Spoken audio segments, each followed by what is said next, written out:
Muito bem, seja bem-vindo à nossa sexta aula do curso de Panorama Bíblico do Antigo Testamento. Em nossa última aula, nós começamos a tratar sobre os livros poéticos e pudemos não só olhar para o contexto geral por trás dessa literatura, como também analisar panoramicamente os livros de Jó e o livro de Salmos.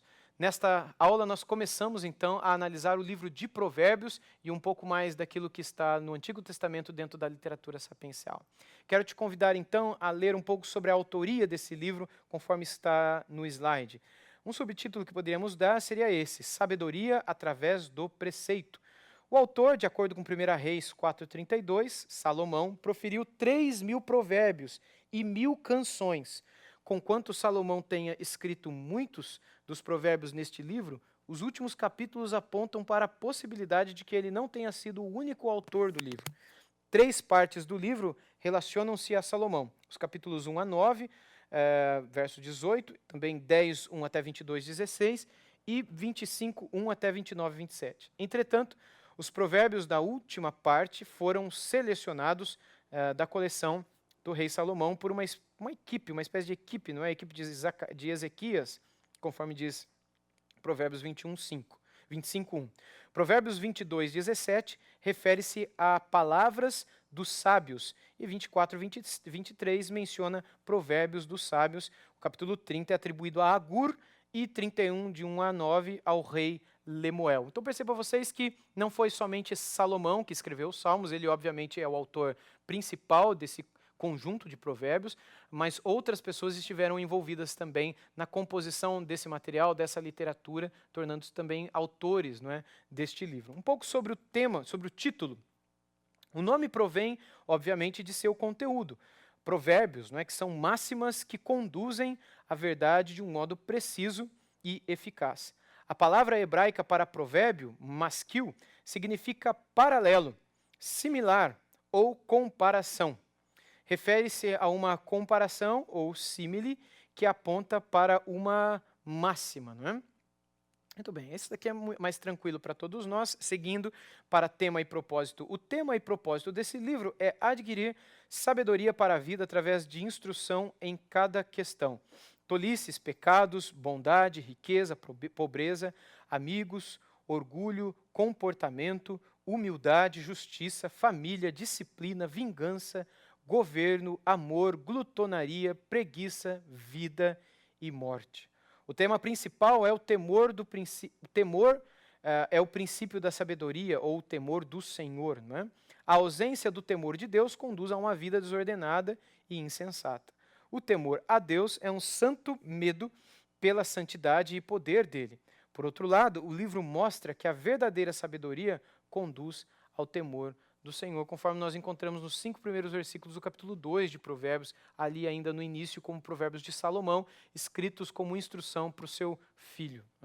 Um esboço aqui do livro de Provérbios seria esse, um possível de tantos esboços. No começo nós temos um título e o prólogo, e logo em seguida a sabedoria e alguns oponentes. Ele vai falar dos pecadores, o clamor da sabedoria, as recompensas dessa sabedoria, e aí ele entra no assunto do adultério, que é bastante extenso. Ele dá 23 versículos no capítulo 5. No capítulo 6 ele faz um interlúdio, né, tratando de negócios e sociedade, depois ele volta para o adultério, no capítulo 6, verso 20, até o final do capítulo 7, e aí depois ele volta ao louvor da sabedoria e fala um pouco sobre escolhas humanas, fechando a primeira parte. Na segunda parte. Né? Na terceira parte, nós temos vários provérbios soltos de Salomão, do capítulo 10 até o capítulo 22. Depois, na quarta parte, são ditados dos homens sábios, que vai do capítulo 2:17 até o 24:34. Vários ditados são mencionados nessa porção. O quinto ponto seriam os provérbios que estão relacionados a Salomão, que foram encontrados ou coletados pelo próprio Ezequias. E a parte final, como eu já disse na introdução, são ditados de Agur, ditados de Salomão, de Lemuel, formando os trechos 6 e 7, concluindo com o pós-scriptum da mulher virtuosa, mostrando ali também o perfil de uma mulher ideal, não é? Aos olhos do Senhor, de uma mulher virtuosa, de uma mulher que honra a Deus e glorifica a Deus na sociedade, na família, na maneira como procede no seu dia a dia. Essa é uma visão panorâmica do livro de Provérbios. O livro de Provérbios, então, não possui um tema só, mas são, de um modo geral, vários conselhos que são passados para as gerações.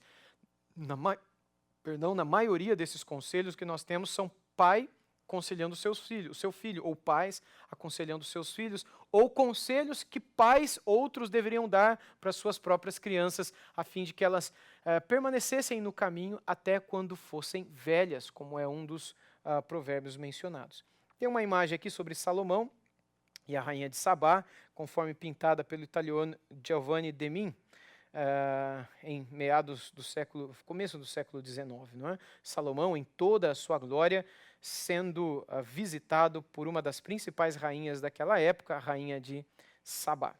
Muito bem. Salomão não escreveu apenas provérbios, mas também o livro do pregador, que é o livro de Eclesiastes.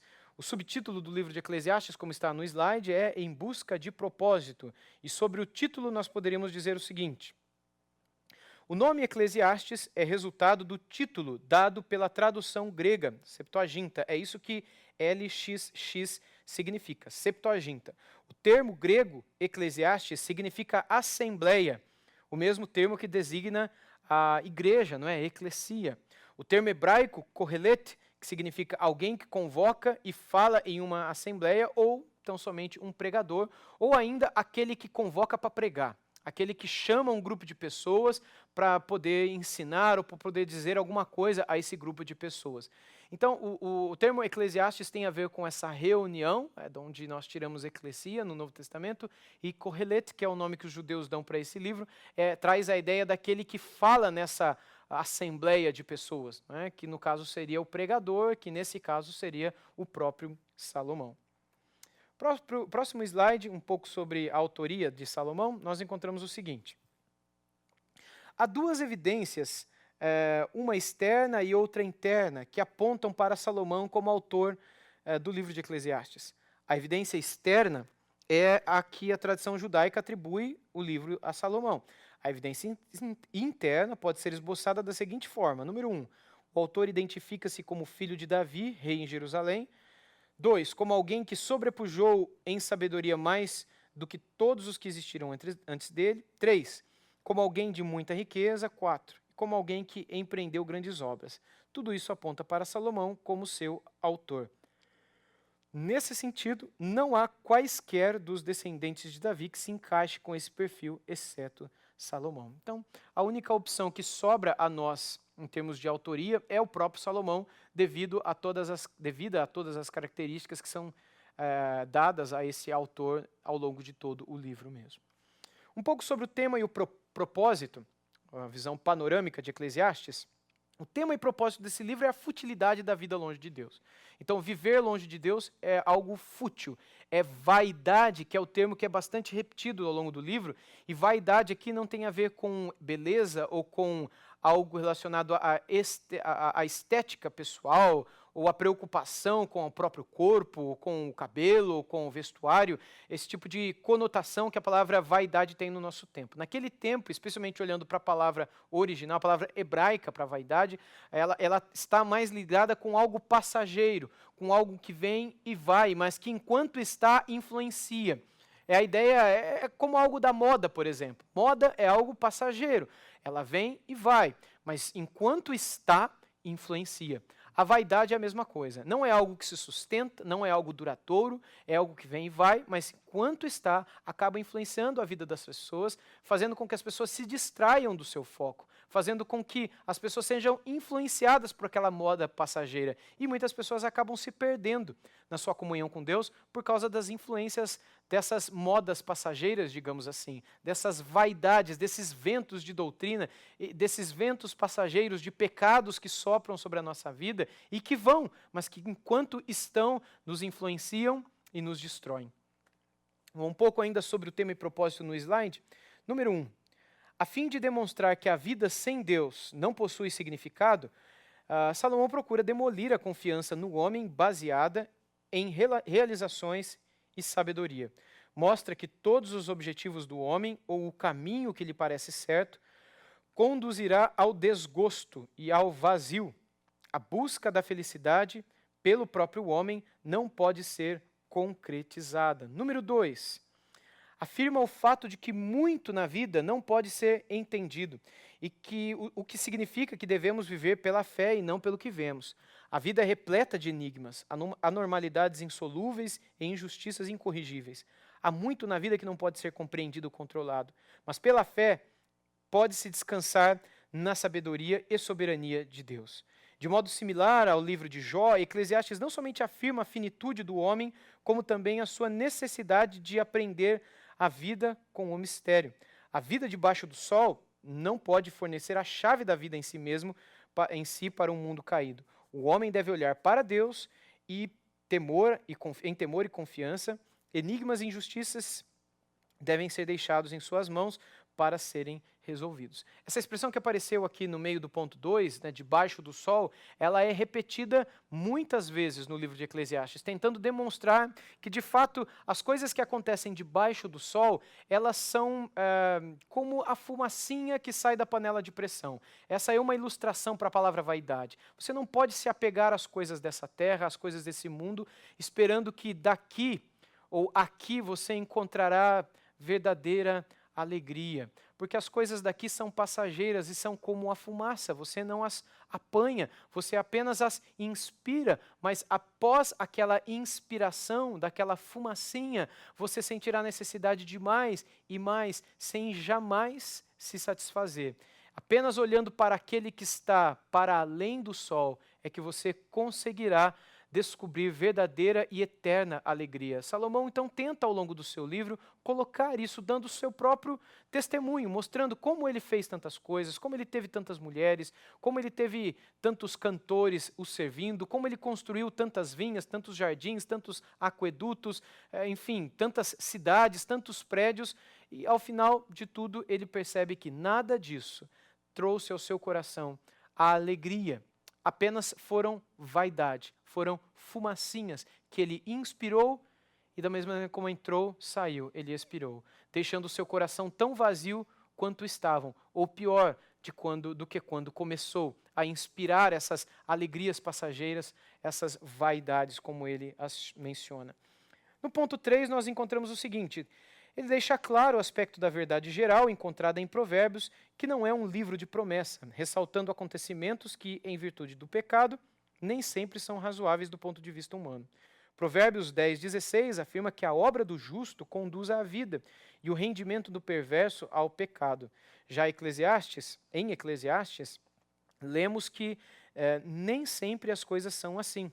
Se Provérbios, e Provérbios está ensinando a lei geral de Deus, sem considerar as exceções em virtude de vivermos em um mundo caído, governado pelo pecado. Já Eclesiastes mostra que, embora exista uma ordem justa, ela nem sempre é evidente ao homem que vive debaixo do sol em sua perspectiva. E o último ponto é que Eclesiastes mostra ainda que o ser humano sempre achará a vida vazia, frustrante e misteriosa.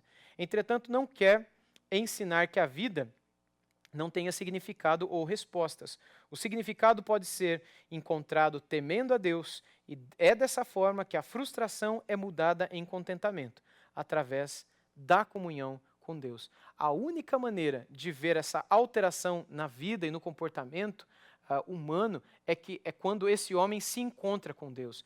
E o conselho final que Salomão vai dar nesse livro é que, desde jovens, todos deveríamos nos lembrar do Criador e correr para Ele, a fim de que não cheguem os maus dias nos quais já estaremos tão cansados e os nossos olhos tão enfraquecidos, os nossos ouvidos tão surdos, que nós não encontraremos mais razão para nos alegrarmos em coisas debaixo do sol.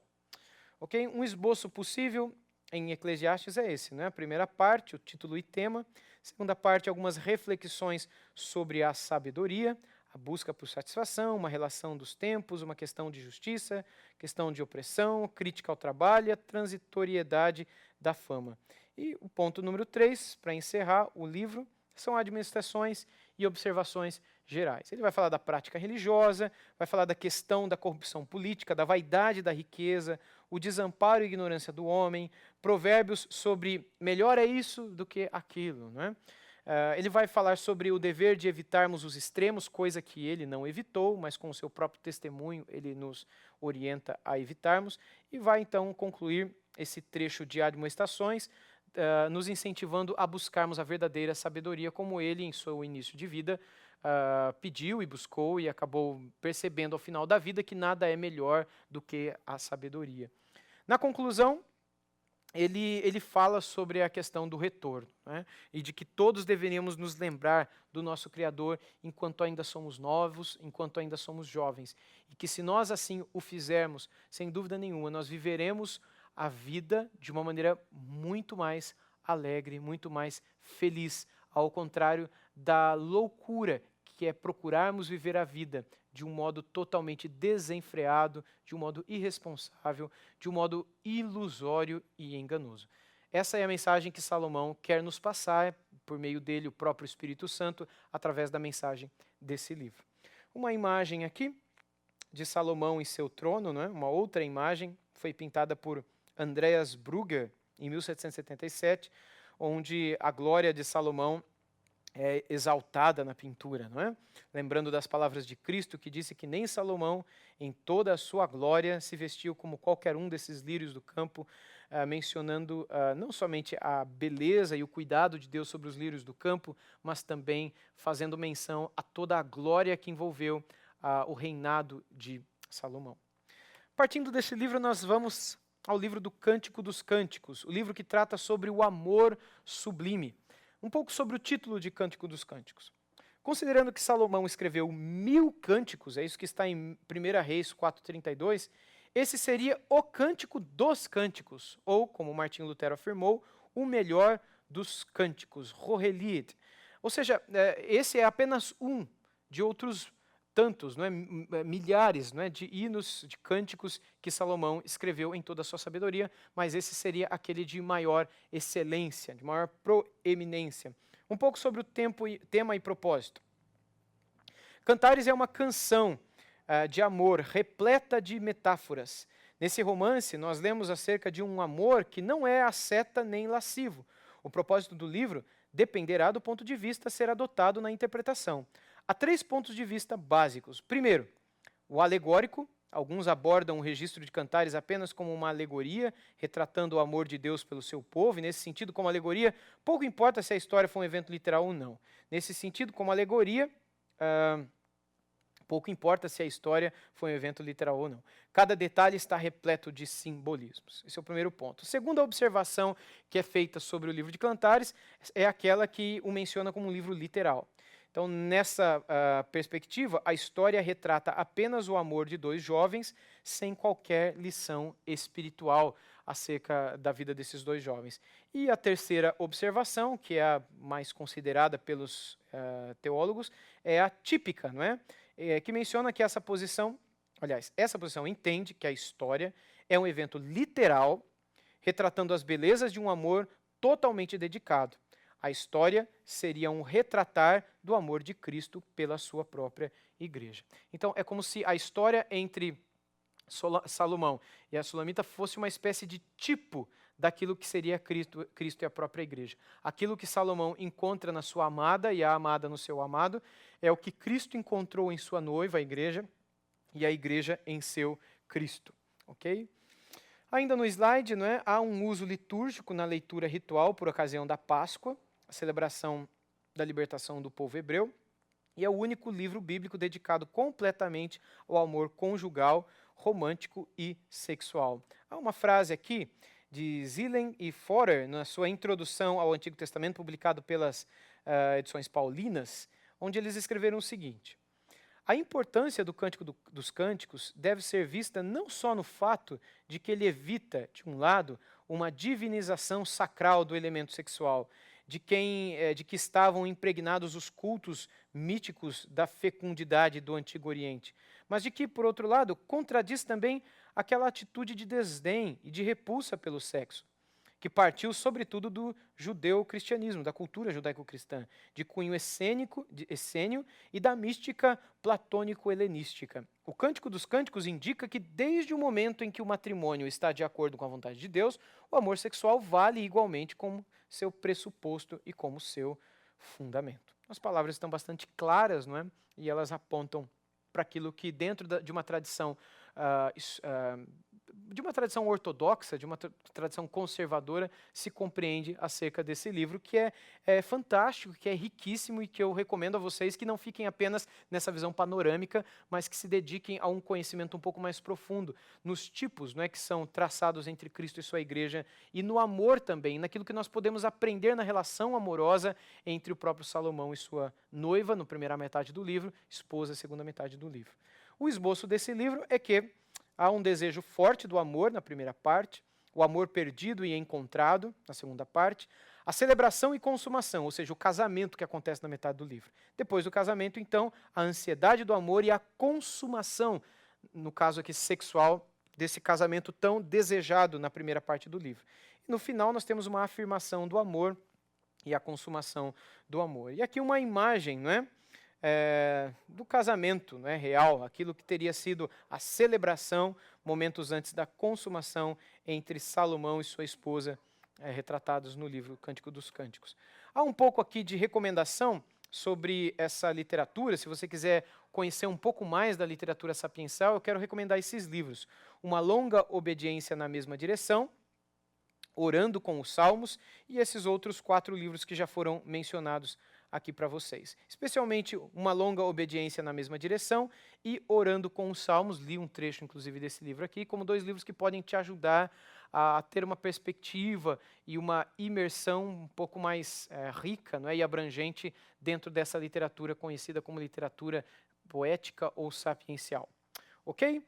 Caminhando, então, nós entramos agora na introdução aos profetas maiores. Nós começaremos nessa aula ainda a observar esses profetas maiores. Quem foram os profetas maiores? Não é apenas uma introdução aqui.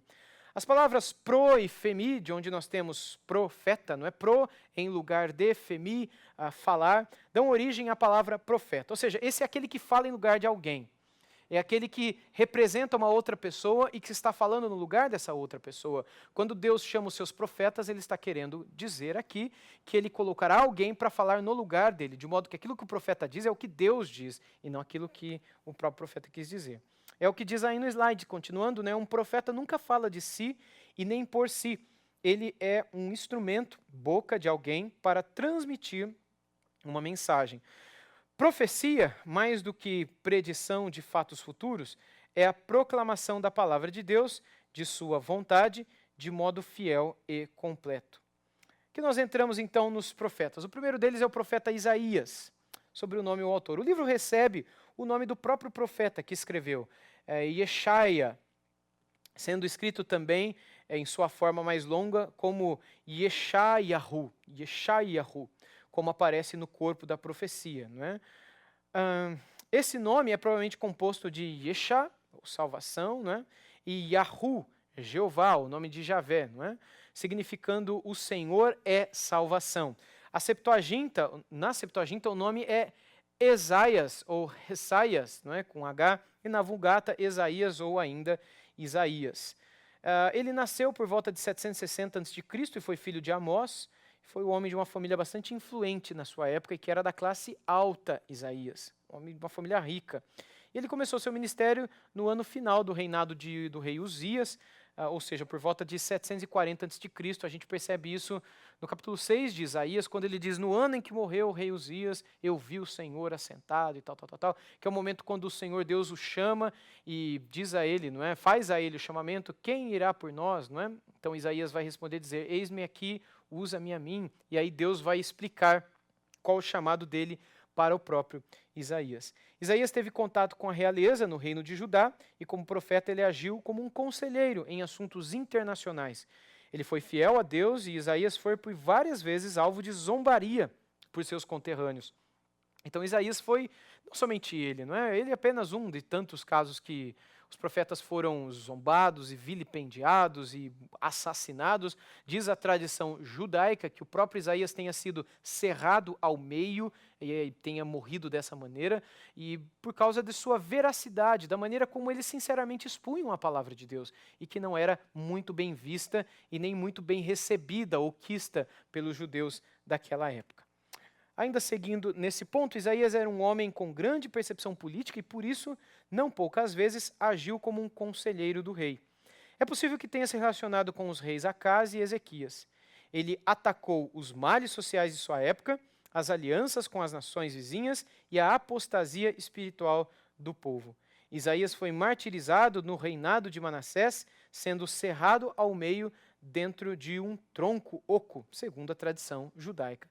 É interessante que Hebreus 11:37 vai mencionar de alguns homens que morreram assim, alguns homens que morreram assado, alguns que foram cerrados ao meio. Aí no versículo 38, Hebreus 11 vai dizer que estes eram homens dos quais o mundo não era digno, não é? Então, a tradição judaica diz que esse que foi cerrado ao meio provavelmente tenha sido o próprio profeta Isaías. Um pouco sobre o propósito de sua profecia. Isaías tratou de fazer condenações e acusações sobre Israel e Judá, à medida que estes agiam em desobediência à aliança. Isaías menciona o exílio, além de outras maldições e disciplinas que viriam como consequência da quebra da aliança. Isaías foi usado por Deus de modo que sua pregação serviu para endurecer o coração do povo. É interessante que no chamado de Isaías, no capítulo 6, Deus vai dizer na parte final que eu vou mandar você vai falar, eles não vão ouvir, você vai falar e o coração deles vai ficar duros, eles vão ouvir, o coração deles vai ficar, o ouvido deles vai ficar surdo, alguma coisa nessa direção. Você vai, mas as suas palavras vão servir apenas para a condenação deles e não para a salvação deles.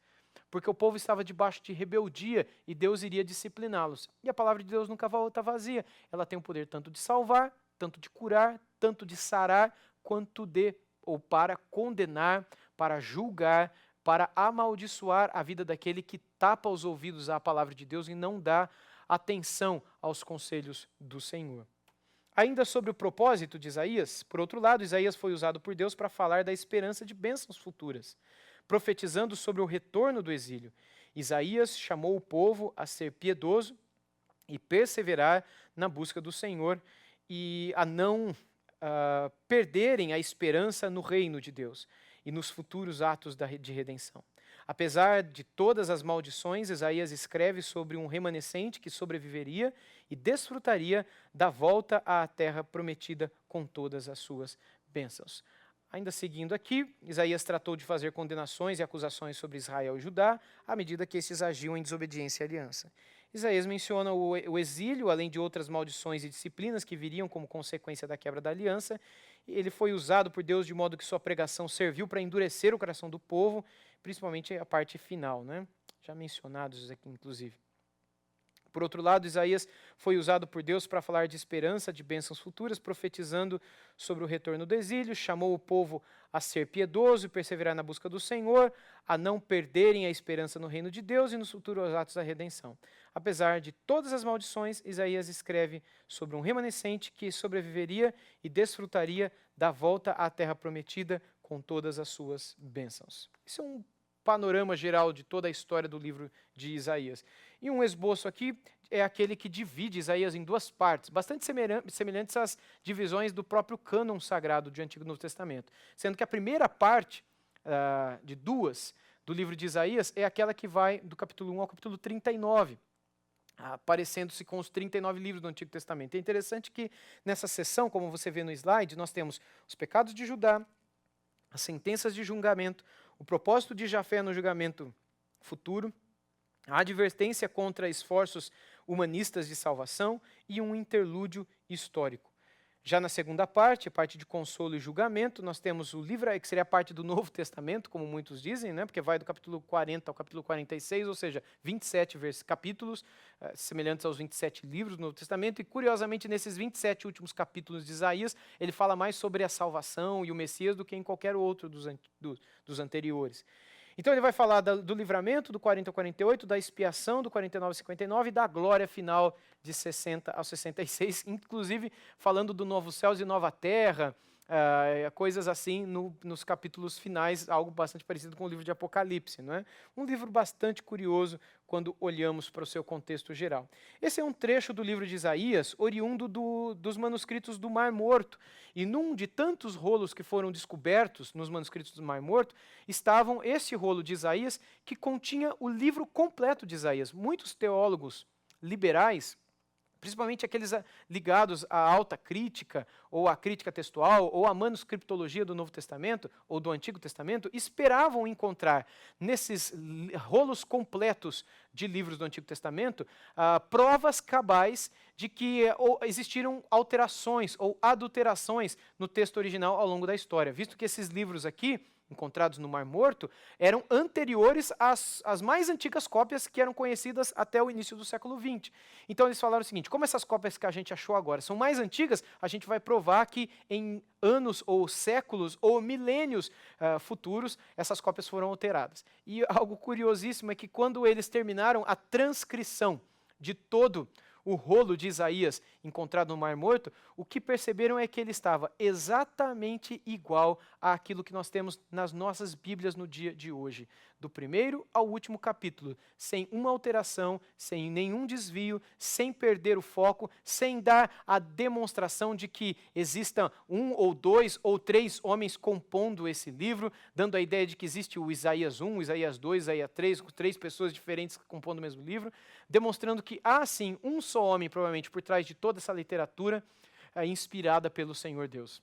Apenas um detalhe aqui interessante: esse aqui é um outro trecho do livro de Isaías, oriundo do Mar Morto.